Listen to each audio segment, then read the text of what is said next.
Guys, स्वागत है आपका अपने यूट्यूब चैनल स्टडी विद अमन कुल में।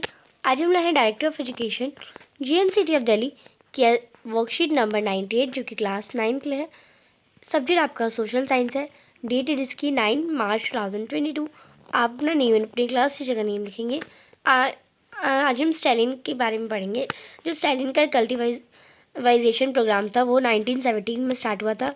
1929 से जो पार्टी ने सभी पीशेंट्स यानी सभी किसानों को फोर्स करा था कि कल्टीवेट करें कोल खोज में, यानी सारी छोटी छोटी जो ज़मीनें थी वो एक बड़ी ज़मीन बना दे, यानी सारी ज़मीनों को मिला दिया जाए। जो बल्क ऑफ लैंड जो बना था वो इम्प्लीमेंट करा था। Implements were transfer to the ownership collective forms. Peasant work on the land, और जो किसान थे उसी लैंड पे वर्क करते थे, और जो कोल खोज का प्रॉफिट था वो शेयर करते थे। इंडेज peasant disses the authority and destroyed the late stock. और 1929 और 1931 के बीच में जो नंबर ऑफ कैटल थे वो 1/3 हो गए थे, क्योंकि जो कल्टिवाइजेशन के प्रोग्राम के रेसिस्ट करते थे उन्हें बहुत ज़्यादा पनिश करा जाता था। Many were deported and in exile, यानी कुछ को मारा भी जाता था और कुछ को देश से निकाल भी दिया जाता था एज ए रेसिस्टेड कल्टिवाइजेशन, क्योंकि वो कल्टिवाइजेशन को रेसिस्ट करते थे। पीसेंट्स आर्ग्यू करते थे कि वो रिच नहीं है, वो सोशलाइज के अगेंस्ट नहीं है। They merely did not want to work in collective form for variety of reason. वो बस इन कलेक्टिवाइजेशन के प्रोग्राम के अंडर वर्क नहीं करना चाहते थे क्योंकि उनके पास बहुत सारे रीजन थे। स्टालिन गवर्नमेंट ने अलाउ कर दिया कुछ इंडिपेंडेंट कल्टिवाइजेशन, बट ट्रीट करते थे एज अ कल्टिवेशन सिम्पथेटिकली। अब स्टालिन क्या था तो ये आपको बताना है। तो स्टालिन कौन थे? स्टालिन एक जॉर्जियन रिवॉल्यूशनरी और सोवियत पॉलिटिकल मिलिट्री लीडर थे, जो कि सोवियत यूनियन के 1922 से लेके 1953 तक वो लीडर थे जब तक उनकी डेथ नहीं हुई। नेक्स्ट है क्वेश्चन नंबर 2। आपको एक ब्रीफ अकाउंट बताना है, यानी ब्रीफ डिस्क्रिप्शन बताना है कलेक्टिवाइजेशन प्रोग्राम ऑफ स्टालिन।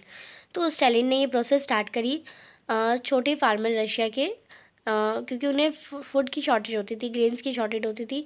उन्हें बिलीव था कि जो स्मॉल पीसेस हैं वो तो मॉडलाइजेशन नहीं कर पाएंगे, but under the control of state, यानी स्टेट के कंट्रोल में ज़्यादा जब स्मॉल फार्मर जब वो अपने लैंड दे देंगे और एक ह्यूज पीस यानी बहुत बड़ा पीस ऑफ लैंड बनेगा तो वहाँ पे कल्टिवाइजेशन भी ज़्यादा होगा, तो इसे ही कलेक्टिवाइजेशन कहते हैं। नेक्स्ट है व्हाट इज़ कोल खोज। तो कोल खोज क्या है, व्हाट वाज कोल खोज? तो आप यहाँ से करेंगे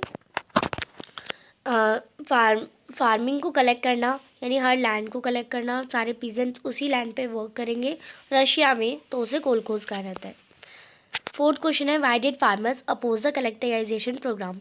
तो फार्मर ने अपोज क्यों करा कलेक्टिवाइजेशन, यानी उसके अगेंस्ट क्यों थे? तो पेजेंट्स जो थे वो आर्ग्यू करते थे क्योंकि वो रिच नहीं है और वो सोशलाइज भी अगेंस्ट नहीं है, और वो नहीं चाहते थे कलेक्टिव फार्म्स, क्योंकि उनके पास बहुत सारे रीज़न थे। The farmer work collectively and only the profit were dead.